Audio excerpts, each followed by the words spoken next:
What up, what up, what up, guys? The Rams extend their win streak to 5 with an all-important victory against the Cardinals, 13-9 in LA. We've got so much to talk about. Thank God I brought my buddy, my good pal, Tyler Dragon of USA Today. Welcome to Bleav in Rams, guys, part of the Bleav Network. Erin Coscarelli with you. Do the things I tell you every week. Subscribe, comment, rate, ask those questions, follow the podcast, catch us on Bleav TV, and of course, we're all over the socials. Tyler, it is so nice to. It's funny because the game was Saturday. It feels like it was Yeah, such a long time ago, yeah. but things have happened since Saturday. In fact, guess what, guys? The Rams have officially clinched the NFC West crown. Whoop whoop! I mean, what a comeback of all comebacks. Does this feel like last season for you? Remnants of it at all? That's a good point. A little bit, however, this season just feels a lot different because the Rams are like in the middle of a slash rebuild slash restructuring Sure. because they have so many faces on both sides of the ball. Obviously, Aaron Donald retiring and the emergence of a lot of young players, and that's the main reason why the Rams are NFC West champions, surprised a lot of people, and are moving on to the postseason. So it's a testament to Sean McVay's prowess as a head coach and those players on the field. Matthew Stafford, that offensive line who hadn't allowed a sack in 4 consecutive games. I think that's That's impressive. the longest streak since 2013. You have a defense that's playing well with a lot of new players, a Yeah. couple defensive rookie of the year Mm. candidates, and Jared Verse and Braden Fisk. So it's been a really, really pleasant surprise to see the Rams this season at 10-6, 5-game winning streak, and like you said, NFC West champs. That's why I'm wearing the hat today. It's a great day for LA sports. I mean, got the Rams. USC got the win. I don't want to mention that, but Oh yeah, I'm gonna leave that part out. do that. Yeah, it was. It was a great week, a great weekend for LA teams, like you mentioned, the Chargers as well. And it's just so interesting to start the season 1-4, and now what they went 9-6 after the bye. I want to say it was the bye that changed everything. But before we break down the Cardinals game, let's talk about what happened and where the Rams are going right now, because I think there's a lot to discuss. The Rams obviously beating the Cardinals Saturday night clinched the NFC West title thanks to, as we mentioned, the strength of victory tiebreaker over the Seattle Seahawks. I forget if it was week 9, but the Rams have already played the Seahawks, so they won there.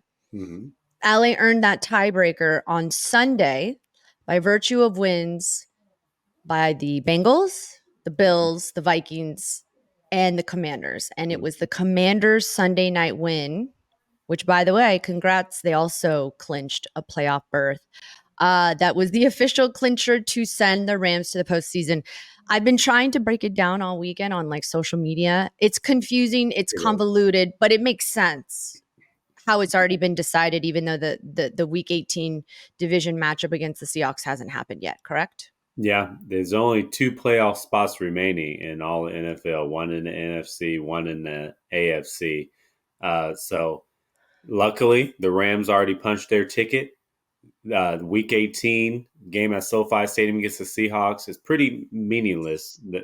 For the Rams, so they might have the luxury of resting their starters. But yeah, it Mm. was a convoluted like scenario. I mean, the strength of victory tiebreaker is a little bit confusing, but it ended up on the Rams side. And shout out to Jaden Daniels. I mean, he showed his Mm. Southern California roots some love with a late Christmas present for the LA Yeah. Rams. Yeah. The Rams now 10-6 on the season. Even though the Seahawks beat the Bears on Thursday. And regardless of what ends up happening week 18, LA is playoff bound for the 6th time in 8 seasons. Oh, they're 9-2 since their bye. Hmm. 9-2 since their bye. Okay, so we've explained that the Rams are now in the postseason. But before we get into anything, I think it's so important to discuss this Cardinals game. You were there. Take me through for you your instant reaction of how the game ended.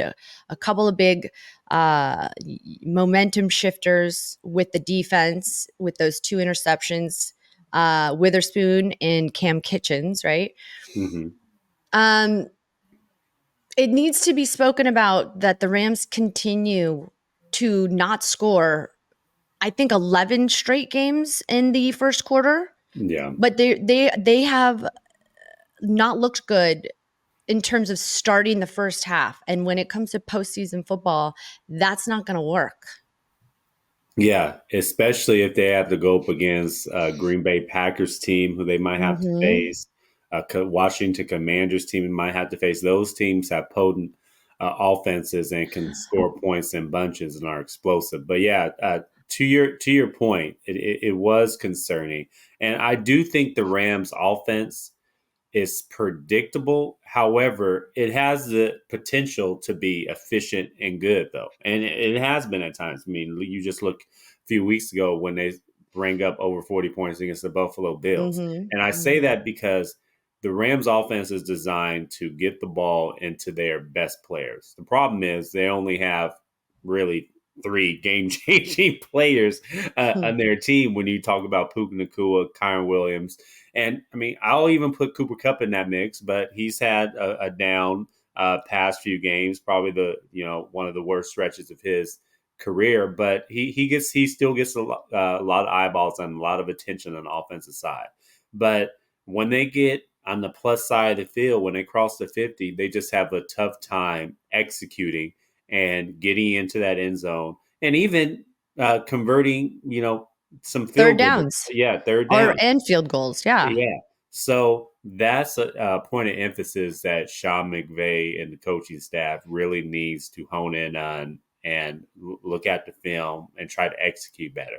And the thing that I see on that third down, those third downs and why those drives stall is because it's Matthew Stafford, third and medium. He's probably going to go to Cooper Cup or Puka Nacua. And teams know that. And 9 times out of 10 for the past few games, it's been Puka Nacua. And so if I know that, defensive coordinators and NFL football players know that. So Yeah. they're going to game plan to, okay, we're going to take your number one option away and we're going to force you to throw to your number two, number three Mm-hmm. option. And the Mm-hmm. problem is those players aren't separating. Those players aren't getting open against one-on-one coverage.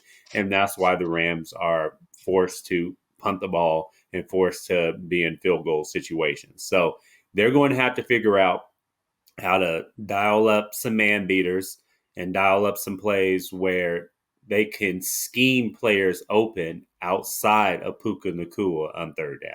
Yeah. Yeah. Yeah, it doesn't seem like the offense is quite dynamic considering it's a Sean McVay led offense. But even Tyler Higbee, who came back from, an 11-month rehab, dealing with the Mm-hmm. shoulder, dealing with the knee injury, he had a fairly quiet game against the Cardinals as well. And you have to wonder how will he reignite, which was a potent offense, certainly after the bye, and we've seen glimpses of this team, like you mentioned, against the Bills. What do they need to do to sort of like reignite it and be a threat in the postseason? Because you're absolutely right. If you're calling out uh, what you're expecting, double covering a guy like Puka, where else are you going to go? I think there's an electric identity to this offense. I just don't know if we've seen it put together consistently this season. Mm-hmm. Yeah, that's the problem. It hasn't been Yeah. consistent. We've seen it, in spurts and bunches, and probably a game, against the Bills, but it Hmm. has not been consistent enough where you would like. And they're going to Right. need to be consistent in a hurry, especially in the postseason when they're about to play some of the best teams in the NFL, or else it's going to be one and done. I hate to break it to you, but that's true. And we already seen what the Packers can do. They went in the Hmm. Rams' house and beat the Rams. Uh, Hmm. the Commanders, very capable too. But the good news is despite the offensive deficiencies and the lack of explosiveness, they're on a 5-game winning streak. So they are finding games to win. And you have to credit to that defense. I think they've held opponents to 10 points or fewer in the past 3 straight games. I mean, that's one of their longest streaks in a while, I think since the 2001 Kansas City Chiefs. And so the defense has been playing very well, keeping opponents out of the end zone. Witherspoon, miraculous Mm-hmm. game clinching touchdown. Interception. That was great. And Jared Verse,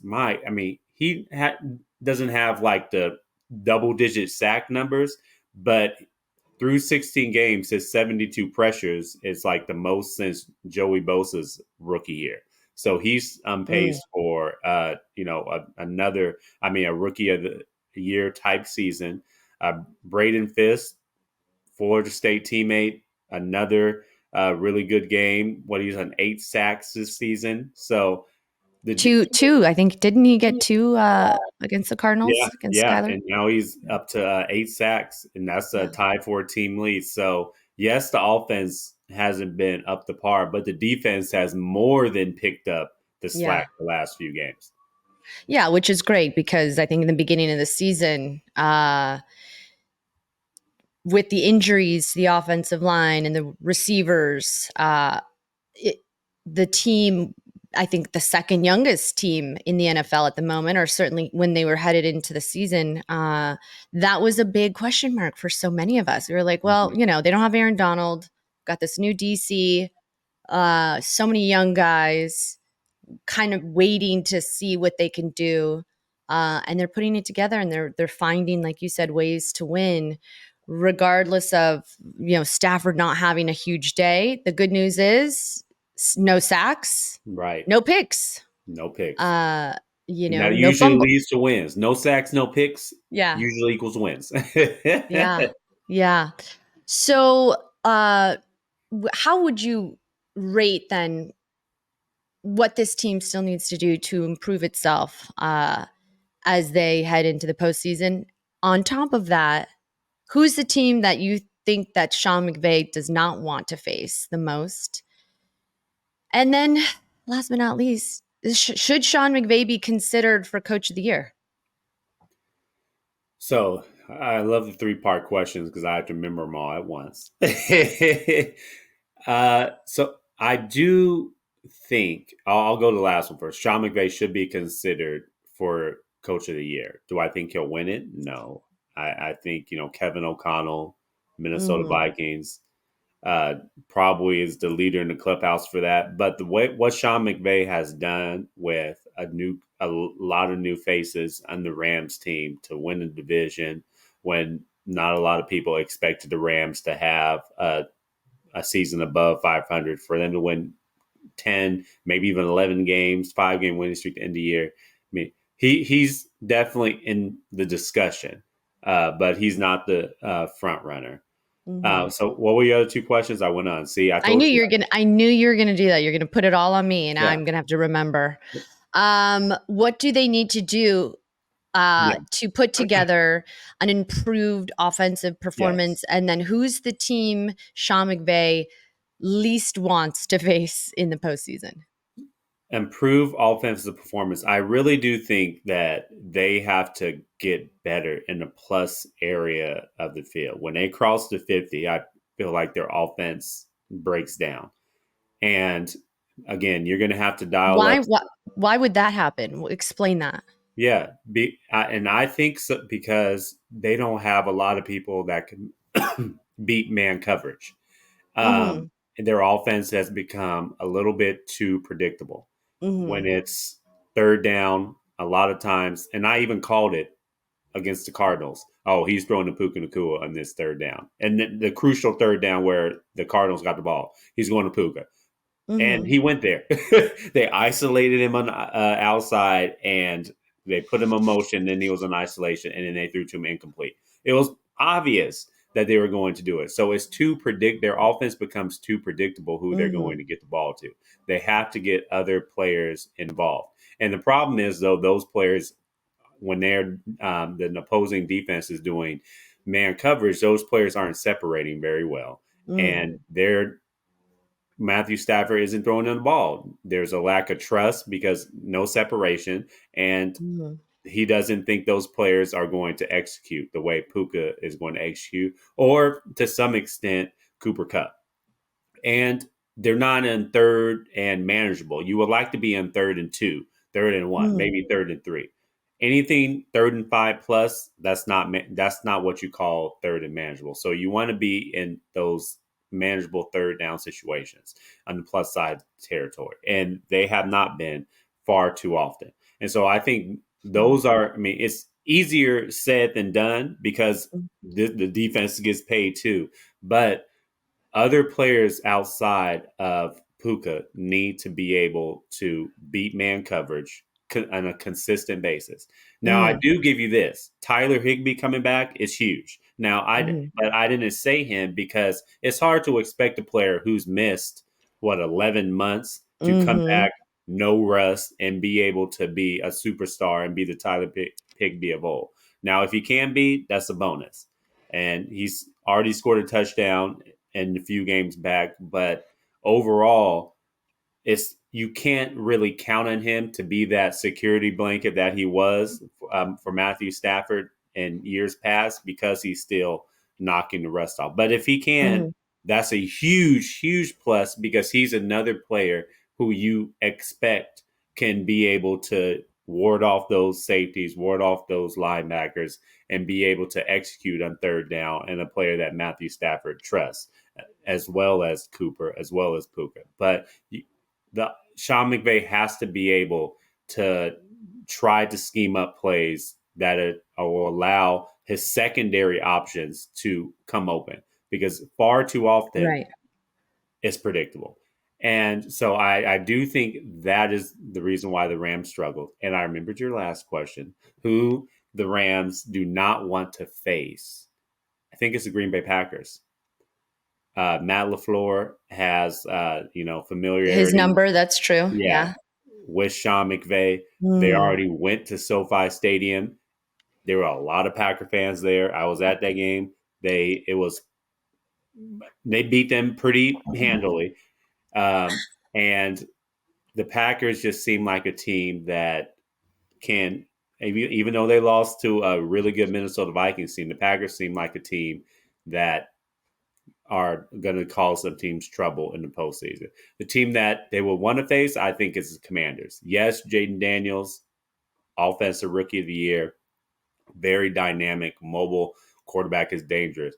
But a rookie quarterback in the postseason, I like my chances versus the Rams defense that hasn't allowed over 10 points in the past 3 games. yeah. Yeah. Yeah. No one wants to face, I mean, I feel like the scariest NFC teams right now are the Lions, the Eagles, Yeah. uh, the Packers. Remember the Luckily, the they won't Rams, have to face the Lions or the Eagles with the number 3 seed that the Rams right? are most likely going to get. So the Lions would definitely, or the Eagles would definitely be at the top of the list. Don't want to face them. We've already lost to both. Yes. But yeah, it's interesting when you pull out the lens of the season, big picture. What would you attribute the unbelievable turnaround from the bye, going 9-2 and starting with only one win in 5 games? Man, I know I said he's not the coach of the year, but I have to give it to Sean McVay. Um, And I mean, those players on the field, that's the easy answer. But the way Sean McVay has been able to mold these new cast of characters into this iteration of the Los Angeles Rams, that's hard to do as a head coach from season to season because every year is different. This Rams team is so much different than last year. Last Mm, year, they were still kind of relying on, Stafford and Cooper Cup, but now you kind of see the transition of Puka Nakua emerging as the preeminent, dominant go-to option. You see a mhm, Kyron Williams emerging as a bona fide every down back. You see mhm, these rookies coming in year one having huge impacts and being in the defensive rookie of the year conversation. You see an offensive line that has been a revolving door through the past, the beginning of the season, Oh my gosh.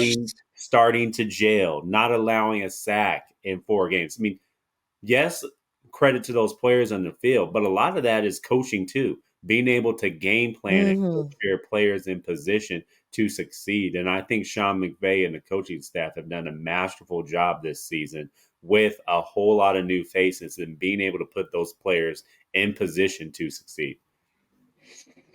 Yeah, I think that's the quality of a good leader, right? To be able to sort of uh, keep the heads held high despite the number of challenges. Even when, like Josh Carty wasn't kicking it through the uprights, Right. and there were issues with him. Kyron Williams fumbling the ball a lot this season. I would say how Sean McVay, you know, takes advantage of the talents of his players. He does so in a way that gets the best out of them, Mm-hmm. and Mm-hmm. brings the best out of them. So despite it being a young roster, a lot of turnover and some new dynamics on defense. This team seems like they're gelling at the right time. They are not dealing with end of season sort of injuries that a lot of other teams are having to deal with. They had to deal with those in the beginning of the season. So it will be interesting to see how he carries the momentum. Like you mentioned, they're the number 3 seed, Mm-hmm. and could be a favorable postseason. I mean, chances of the Rams going to the Super Bowl for you feels like what, Tyler? See, you're going to get Rams fans mad at me now. You You're can be getting me. politically correct. If I'm being politically correct, I would say less than 25%. And I'm just being honest. Now, I'm giving them probably I'll give them 23, my favorite number, 23%. Mm, And I okay. say 23 because this Rams offense could get hot. We've seen them get hot, and they're a team that probably a lot of NFC teams won't be excited to face. I know the Detroit Lions don't want to face Matthew Stafford again. I mean, that game was pretty close. The Eagles probably they're not scared of the Rams based on what they did in LA They're a few not. weeks a few weeks ago. So it's going to be very tough to play the upper echelon of the NFC in their houses and beat them. Do I think they're capable of? I think they have a better chance against the Lions than the Eagles. I think they have a better chance Yeah. against the Vikings, obviously, than the Packers. But do I see them in New Orleans? No, unfortunately not. The good thing is there'll be a LA vibe in New Orleans because Kendrick Lamar will be there. But none of the LA teams will be joining Kendrick Will Lamar. you be there? Of course, I You'll be gotta in be. NOLA? Yes, I gotta be in New Orleans Yeah. for that. Yeah. Okay. Yeah. You gotta I mean, gotta hopefully, be maybe there. I can Gotta bring be that there. LA vibe. Maybe I one of the Rams or the Chargers can join me, but I don't know. I I will might be not. there. You will. Oh, I will be there starting Monday for media night. Will you be at media night I will or be media at media day? night. Uh huh. Okay. Yeah. For Well, we'll talk about this offline. We'll yeah. have to. Yeah. Logistics. Legit. Well, okay. Oh, real quick before I let us go, we got to do a quick ad read. Quick ad read, Tyler. BetOnline is the world's most trusted betting platform and your number one source for online betting. From the earliest odds to in-game live betting, BetOnline provides you with all the action and the ability to watch the games as they happen with the largest selection of odds on everything football, NBA, NHL. Tyler, they have entertainment props and political Mhm. props. I mean, who thought? Who knew? I'll Head to have Bet lost all Online. my political bets this year, but that's another story. Yeah, that's true. All right. Head to Bet Online today to get in on the action with America's most trusted site for online wagering. We've got a Monday Night Football matchup tonight. Who you So got? get in. Who do Make you a have? prop. Make a prop. I asked you. No, Come on, Aaron. no, no. Go I'm out on not. a limb. You know what? I'm not doing it. Listen, I love to pretend I know what I'm doing when it comes to betting. I am not as sophisticated, I have to say. I'm not going to tell other people to how to spend their money or what to bet on. I know better. I know better than that. Gibbs scores one touchdown and has over 100 yards from scrimmage. Put money on Oh, it. you said it so confidently. Yep. I'm telling This is fans, do it. hysterical. Okay, Do it. do it, guys. Do that. Make sure you One go touchdown, 100 yards from scrimmage. Bank on it. from scrimmage. Okay. All right. We'll see. We'll see about that. I'll remind you Yeah. tomorrow. Okay. But yeah, get in on the action. Monday Night Football tonight. Um, and the Rams lock up the 3 seed and go to the postseason for the second year in a row. Yeah. So we shall do this again. They most likely are resting their starters, I imagine. Week 18, they've got a matchup against the Seahawks, and that game doesn't matter anymore. I'm But excited for a playoff game at SoFi Stadium. We have to pardon? both be at that game. I'm excited Yeah. for a playoff game at SoFi Stadium. Yeah. Yep. I'll be there. I'll be there We'll too. be Let's there. go. Let's do this. All right, Tyler, thank you so much for making the time. Tyler Dragon of USA Today. For Bleav in Rams, I'm Erin Coscarelli. Congratulations. The Rams pull off a huge win against the division foe, Arizona Cardinals. They've got another one on deck next week. But that's a wrap for us. Thanks for listening. Bye, guys.